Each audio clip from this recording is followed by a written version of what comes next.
Let's bring in Jeremy Bash. He was chief of staff at both the Defense Department and CIA, and NBC News analyst, retired Admiral James Stavridis, the former Supreme Allied Commander of NATO. Good morning to both of you. It is so heartbreaking to see the situation unfolding in this area. Admiral, it seems that these Israeli forces have been poised quite literally at the border, waiting to go in for several days, but there seems to be a pause. How do you explain that?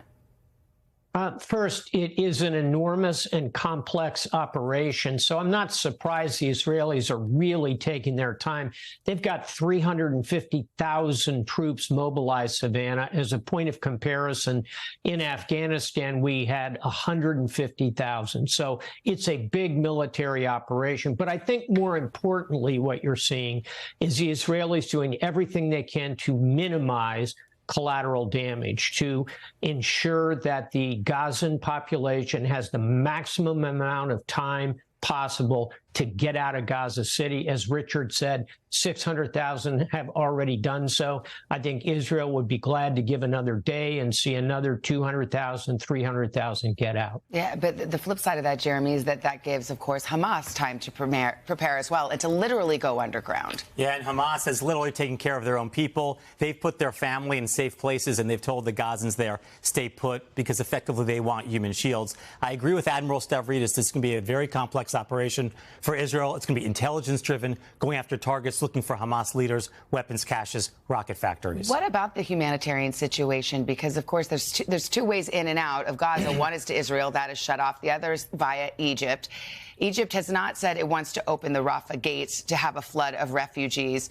So what are the Gazans supposed to do? They literally have nowhere to go. Nowhere to go. Egypt is the contiguous land border there. If they can get through the Rafah crossing, Egypt could take care of several 100,000 of these Palestinian refugees and allow humanitarian assistance in. The U.S. is pressing the Egyptian government hard to do this. So far, they have not said yes. Let's talk about the U.S. pressure, Admiral, because it's something you know very well. With these carrier groups have been now brought to bear into this region. Just the announcement of another group, Eisenhower, the carrier group, to be stationed there.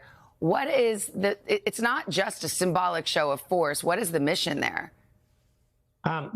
First of all, yes, I commanded Enterprise Carrier Strike Group, very similar to this. Each one of these strike groups, we have Ford and Eisenhower, named for two American presidents, will be on station together very shortly. Ike Eisenhower is on the way. The mission would be to go after to go after Hezbollah if Iran gave the green light to Hezbollah to begin launching missiles to the south. Mission one, deter Iran, go after Hezbollah if necessary. Mission two, pretty obviously, American hostages. If there is something the Israelis need us to do, we would do it in support of hostage rescue. That includes Americans, Savannah. How about Iran, Jeremy? I mean, pretty scary rhetoric coming out of the regime.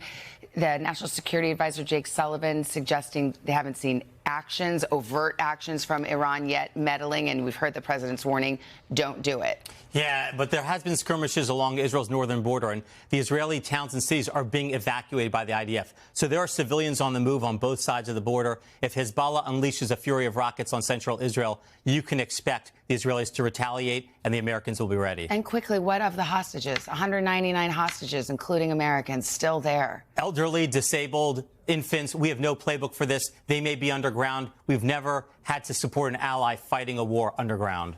Admiral Stavridis and Jeremy Bash, thank you for both for your perspective this morning. Hey, thanks for watching. Don't miss the Today Show every weekday at 11 a.m. Eastern, 8 Pacific on our streaming channel, Today All Day. To watch, head to today.com/allday or click the link right here.